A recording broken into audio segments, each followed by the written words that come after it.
française, le président de l'UEFA, Alexander Seferin, pour la remise des prix. La Coupe du Monde 2022 au Qatar. Qui préférait rester en Argentine pour ne pas être le chat noir par superstition, pour ne pas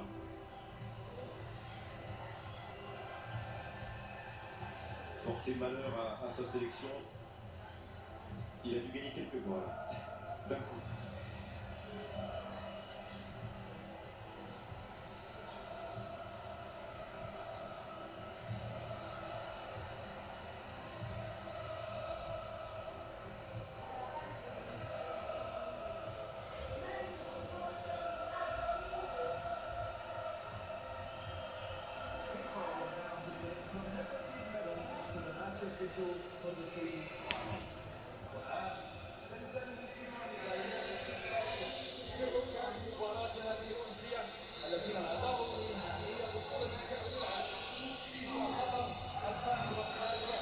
Les arbitres, bien sûr, d'abord être honoré et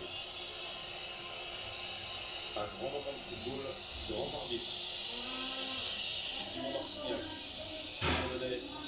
c'est la première fois finalement qu'il aura sifflé une défaite de l'équipe de France.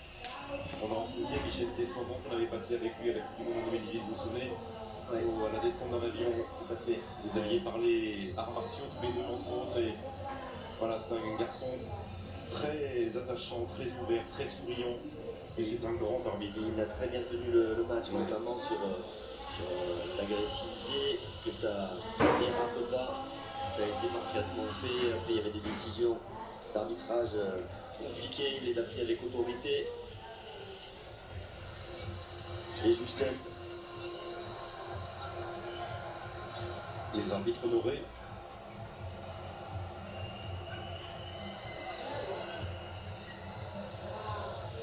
On se souviendra aussi de cette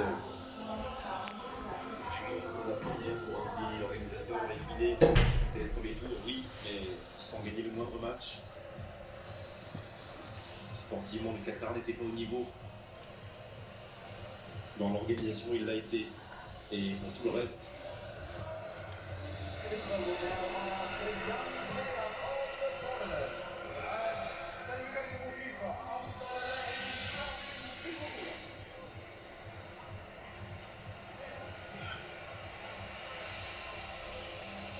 Il faudra aussi se rappeler, Grégoire, après ce titre pour l'Argentine, qu'ils ont perdu leur premier match contre l'Arabie Saoudite. Ça a été le premier choc et derrière la réaction incroyable pour se retrouver là sur le podium du monde et le meilleur jeune Enzo Fernandez, de la compétition, c'est Enzo Fernandez, le talentueux milieu défensif de l'Argentine.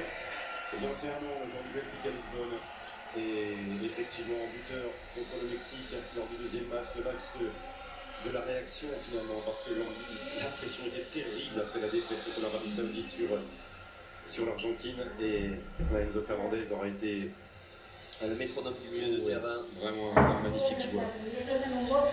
Très belle qualité technique, un joueur intelligent, toujours bien placé devant sa défense pour bien équilibrer cette équipe d'Argentine. Et c'était simplement sa 10e sélection avec l'Argentine ce soir.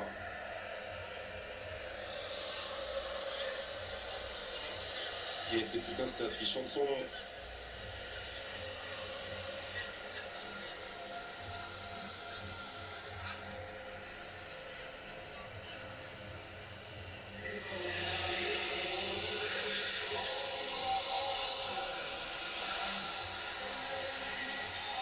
L'Argentine définitivement Ils ont tout pris, meilleur gardien. Ils vont tout rafler sauf le meilleur buteur, Michel T. Mais le meilleur gardien, c'était Emiliano Martinez. Lui aussi, il revient de très loin. Premier international, je vous disais, Argentin a été 3e but dans une rencontre contre les Pays-Bas. Il a encore été décisif ce soir face à Chouameni et à Kingsley Coman. Et il revient de très loin parce qu'il a été récompensé à 28-29 ans dans un parcours complètement fou. Il est parti très jeune d'Argentine vers Arsenal en Angleterre. Ça n'a pas marché. Il a été prêté à Oxford, à Sheffield, à Rotherham. Walls après t'as fait Reading, bref il a enchaîné les échecs et il n'a jamais abandonné. Et il est meilleur gardien de la Coupe du Monde et il est champion du monde, c'est À 30 ans. toute cette histoire aussi. À 30 ans. Et il est arrivé juste pour la Copa América il y a un an, élu gardien de la compétition, champion d'Amérique du Sud. Un an après, il est gardien de la compétition et Emiliano Martinez est champion du monde. Alors, meilleur buteur. Oui, et on a dit que ça ne le consolerait pas.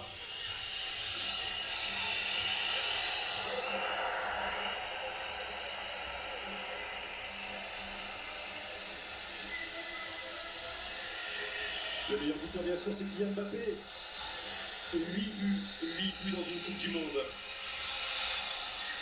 Contre l'Australie, doublé contre le Danemark, doublé contre la Pologne en huitième de finale et triplé ce soir en finale, sans oublier son tir au but pour ouvrir la séance réussie. On l'avait moins vu face à l'Angleterre, face au Maroc, mais ce soir, il a été extraordinaire, pas suffisant pour les Bleus, mais il a tout fait, il a tout réussi. Et pour 4 ans, il va laisser sa Coupe du Monde à Léo Messi à l'Argentine. Vous m'avez dit, contrairement à Léo Messi, il y en aura quelques-unes encore des Coupes du Monde à jouer. Oui, que ça se passe bien. Et que Les Coupes du Monde, je suis certain, qu'il après revienne. des finales, Eh oui, on n'est jamais, on n'est jamais certain.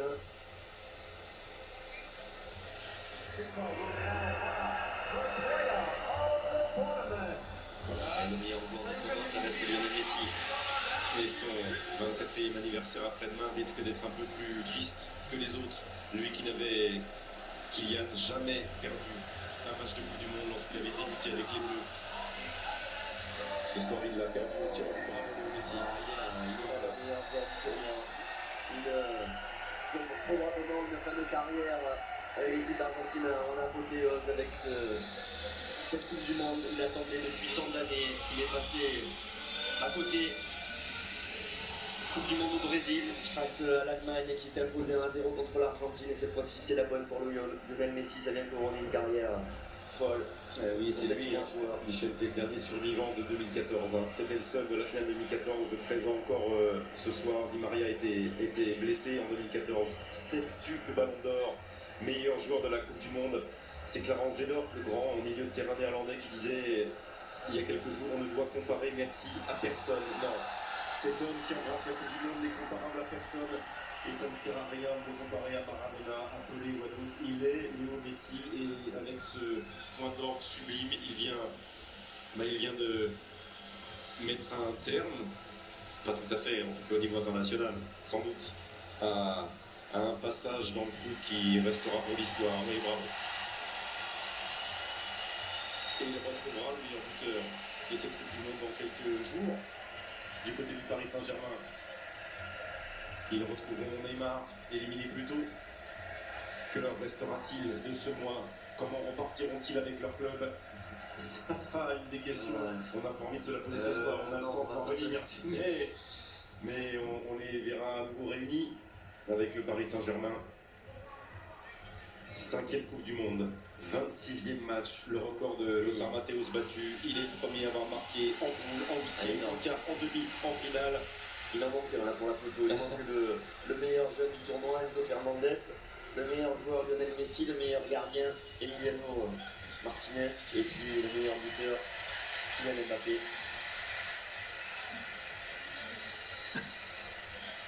Ouais, bravo l'Argentine.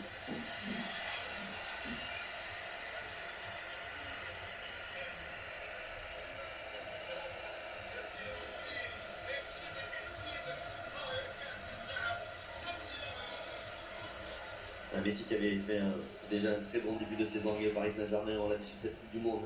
Il avait des jambes de feu. Il arrivait par la qualité de ses dribbles, de ses courses à faire des grosses différences, toujours son toucher de balle. Il a été décisif. Il était très très bien préparé malgré ses 35 ans. On a vu un joueur en pleine forme au sommet de son art. Et il le fallait pour inverser un peu l'histoire parce qu'elle a toujours gagné ces finales de Coupe du Monde. L'Argentine, ça aussi, ça nous console un peu, nous Français. En 1930, finale perdue. en 1990, finale perdue. En 2014, finale perdue. Alors ça ne concernera pas Hugo Lloris, Raphaël Varane ce soir, mais voilà les médaillés d'argent, les voilà les finalistes.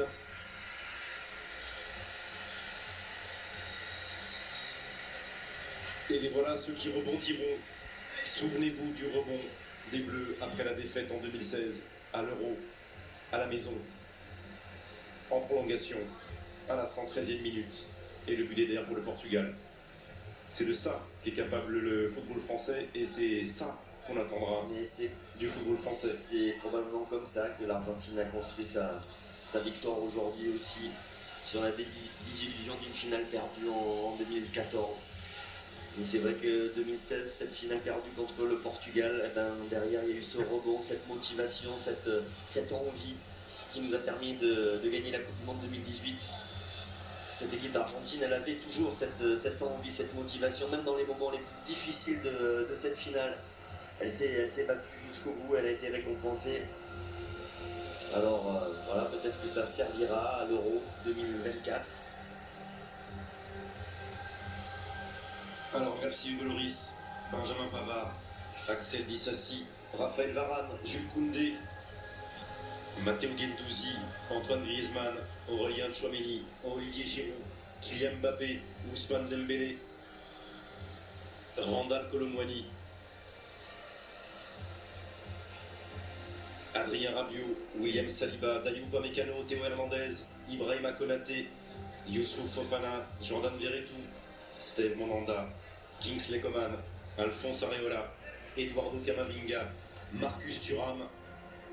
On n'oublie pas les 13 minutes contre l'Australie et la douleur de Lucas Hernandez.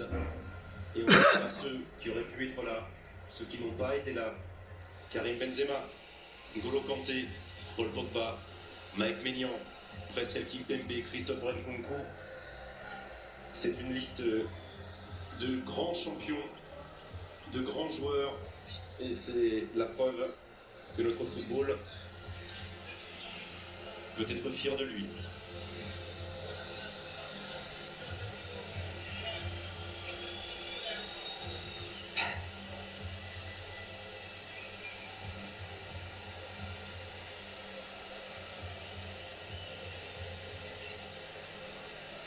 Mais dans ces moments-là, aucun mot ne peut vous consoler. Non, ça c'est sûr.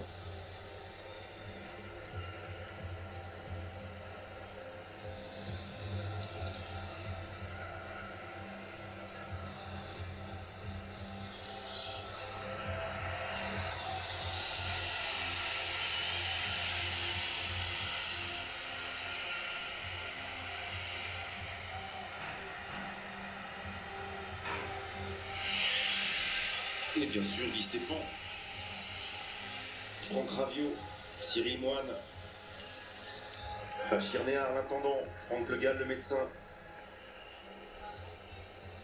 Mohamed Sanadji, le responsable de la sécurité des Bleus, Thierry Marzalek, Éric Dubray, les analystes vidéo, Raphaël Raymond, le patron de la communication. C'est tout ce groupe qui a accompagné les Bleus pendant un mois.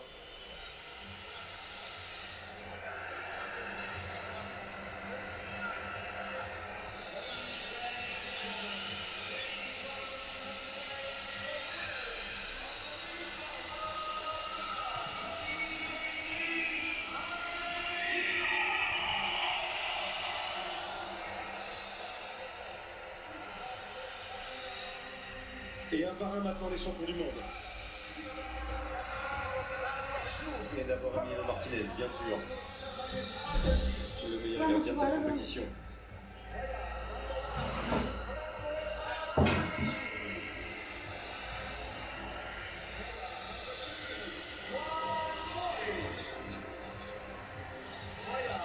Et Nicolas Tagliafico, qui rejoindra ses partenaires de l'Olympique Lyonnais dans quelques jours.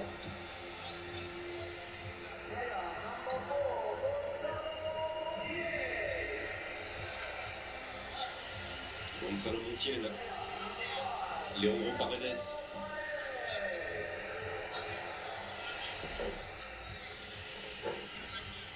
Herman Petzela, le défenseur de Séville. Rodrigo de Paul qui peut à peine marcher, à peine monter les 5 marches qui le séparent des officiels. Il aura été aussi un des grands monsieur de cette équipe argentine au milieu de terrain, Rodrigo de Paul, par son activité. Il y a Hugo Fernandez, bien sûr, le meilleur jeune, mais Rodrigo de Paul aussi était précieux pendant toute la compétition. Et lui qui a dit qu'il ne ferait plus qu'un seul tatouage s'il est champion du monde. Il est tatoué de partout, Rodrigo de Paul. J'imagine, oui, mais j'imagine quel tatouage il va faire. Il en manquait un et il va pouvoir le faire tranquillement. Et bravo aussi à Julián Álvarez. Il y a 4 buts dans la compétition, hein, le jeune attaquant argentin. Et Ángel Di María qui aurait été buteur ce soir, il l'avait été il y a un an, en finale de la Copa América. Le but magnifique Il a pleuré de joie, il a pleuré de tristesse, il a connu, comme nous tous les sentiments ce soir sur le terrain et sur son banc, Ángel Di María. Lionel Messi a fait une super finale, mais Ángel Di María aussi. Hein. Le penalty, la faute d'Ousmane Dembélé sur un dribble d'Ángel Di María, et puis derrière la finition sur une superbe action collective des Argentins. Pied gauche, frappe croisée. Romero qui embrasse la coupe, Palacios, Ángel Correa, l'attaquant de Atlético de Madrid. Ouais, Romero et Otamendi, ça a été aussi les hommes forts de la défense argentine, avec Emiliano Martinez le gardien. Le jeune Thiago Almada, on l'a vu.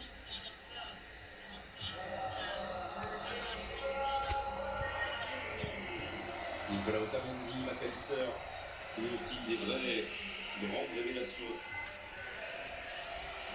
Et voilà qui serre la main du président Macron après Nicolas Otamendi. Le petit McAllister, et Hugo Fernandez, c'était tous les équipes, c'était les points forts de l'équipe argentine. D'origine écossaise et irlandaise, mais son père Carlos Schmitt était international avec Diego Maradona qui nous a quittés il y a presque 2 ans. Et lui, 2 ans après, juste pour sa 14e sélection et champion du monde. Enzo Fernandez, à son tour, qui monte les quelques marches.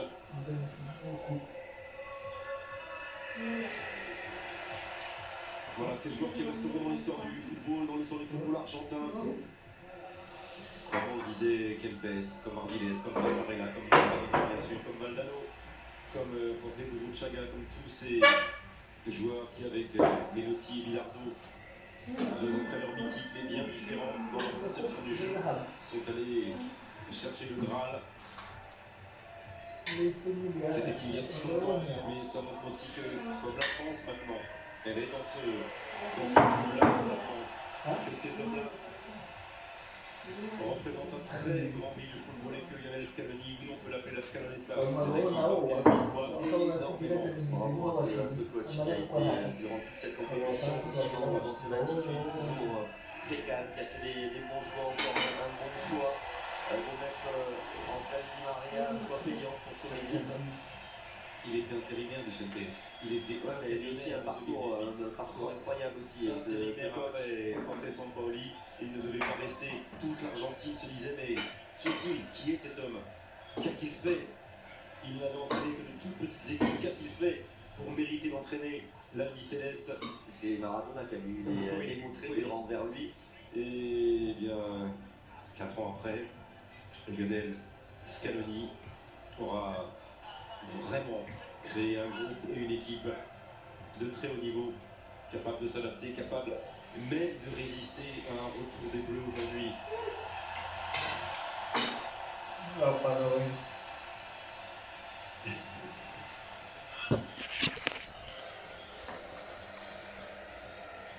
Bon.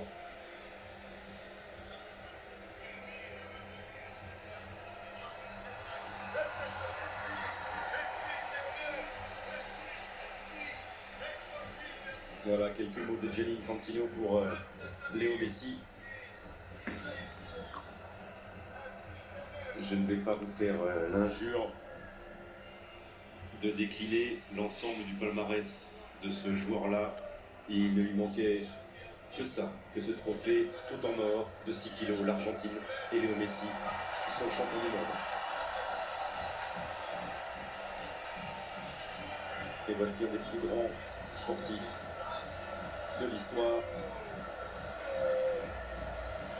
Et c'est tout un peuple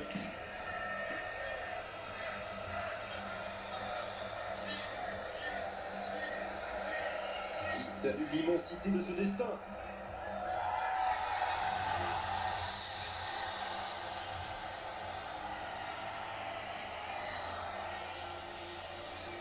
Bravo, bravo Léo Messi. Ah, on aimerait ne pas être français pendant quelques minutes.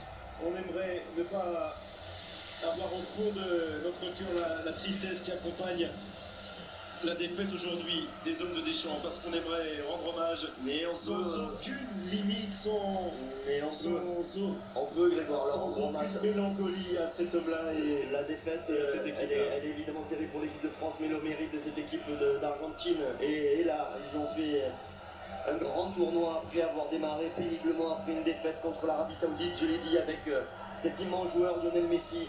C'est l'apothéose pour lui, pour son équipe, lui amène cette troisième étoile à cette grande nation du football.